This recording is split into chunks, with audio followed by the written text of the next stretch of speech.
Di sini kami akan mempresentasikan tentang financial statement logistik. Perkenalkan, nama saya Laila Andisa dan ditemani oleh rekan saya, Ad Harisandi. Selanjutnya, kita akan membahas topik yang pertama, yaitu gambaran dasar logistik.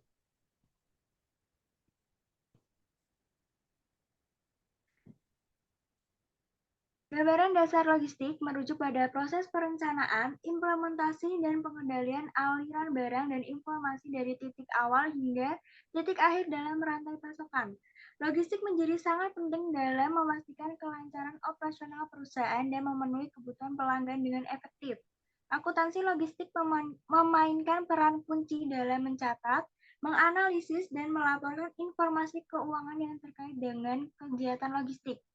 Ini mencakup pengelolaan biaya logistik, pengelolaan persediaan, pemantauan kinerja transportasi, dan evaluasi efisiensi operasional lainnya. Meskipun akuntansi logistik memiliki kesamaan dengan akuntansi umum dalam hal struktur dasar dan prinsip dasar, perbedaan utamanya terletak pada fokus pada akun-akun khusus untuk mencatat transaksi logistik. Selanjutnya, kita akan membahas tentang PT BGR Logistik Indonesia. Bergerak dalam bidang usaha jasa transportasi logistik. Contohnya seperti angkutan bermotor untuk barang umum. Mencakup operasional angkutan barang dengan kendaraan bermotor dan mengangkut lebih dari satu jenis barang. Selanjutnya ada angkutan laut dalam negeri untuk barang umum.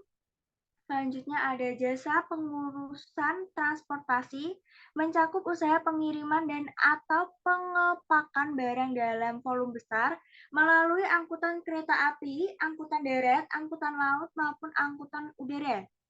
Selanjutnya ada aktivitas ekspedisi muatan kapal atau MKL, mencakup usaha pengiriman dan atau pengepakan barang dalam volume besar yang diangkut melalui angkutan laut. Selanjutnya ada perbandingan. Perusahaan logistik seperti penyedia jasa pengiriman dan distribusi lebih fokus pada pengelolaan aliran barang dan informasi dalam rantai pasokan. Mereka cenderung memiliki tingkat persediaan yang lebih rendah karena lebih terlibat dalam penyediaan layanan daripada produksi barang fisik. Di sisi lain, perusahaan manufaktur berfokus pada produksi barang fisik dan seringkali memiliki tingkat persediaan yang tinggi. Perusahaan manufaktur juga memiliki biaya produksi yang signifikan terkait dengan operasi pabrik dan pengelolaan inventaris. Dengan demikian, perbandingan antara keduanya dapat memberikan wawasan yang berharga tentang perbedaan dalam struktur biaya, pengelolaan persediaan, dan pendapatan.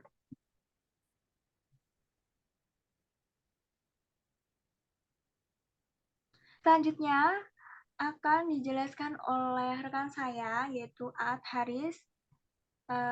Tempat dan waktu saya persilahkan. Baik, terima kasih Mbak Laila. Kali ini saya akan menjelaskan tentang laporan posisi keuangan atau neraca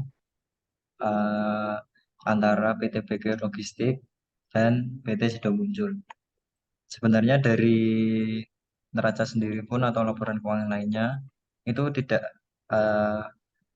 banyak beda yang terlalu signifikan. Cuma mungkin di dalam akun-akun salah satu atau beberapa di dalam akun itu mungkin ada yang berbeda.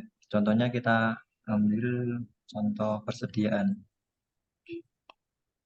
Kita bisa melihat bahwa manajemen persediaan pada perusahaan logistik atau PT BGR ini memiliki persediaan yang lebih sedikit dibandingkan perusahaan manufaktur. Karena memang logistik sendiri pun lebih berfokus pada pengelolaan jasa dan distribusi barang daripada produksi barang fisik.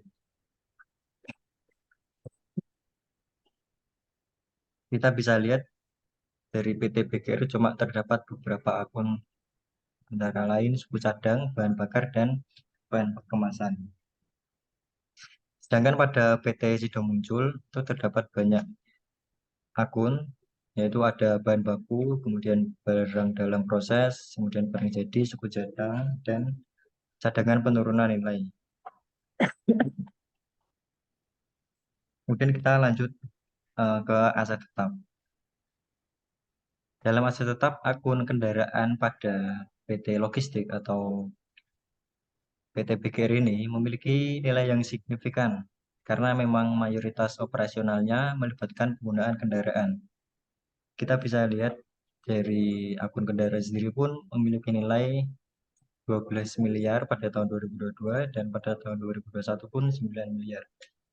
Berbeda dengan PT Sido Muncul yang notabene akun kendaraan hanya memiliki 39 miliar saja dibandingkan dengan tanah, bangunan atau mesin itu selisih yang sangat jauh.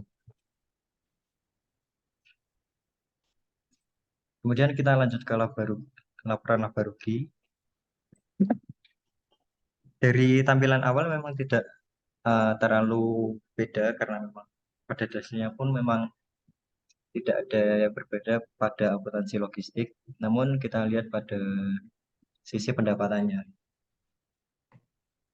Dalam akun pendapatan, perusahaan logistik memiliki fokus yang berbeda karena lebih terkait dengan penyediaan layanan daripada penjualan produk basic.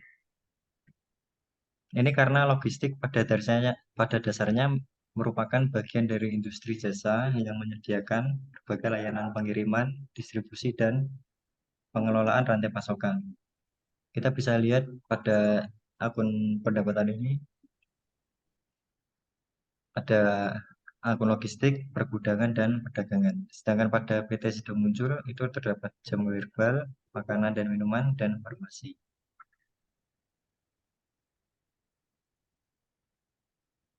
Jadi kesimpulannya adalah laporan keuangan logistik mirip dengan laporan keuangan perusahaan jasa pada umumnya. Tidak ada perbedaan signifikan yang spesifik di antara keduanya. Hal ini tergantung juga pada jenis perusahaan dan apakah perusahaan tersebut terbuka atau private. Semisal perusahaan terbuka biasanya menggunakan standar akuntansi IFRS, sementara untuk perusahaan privat lebih cenderung menggunakan SAK etap.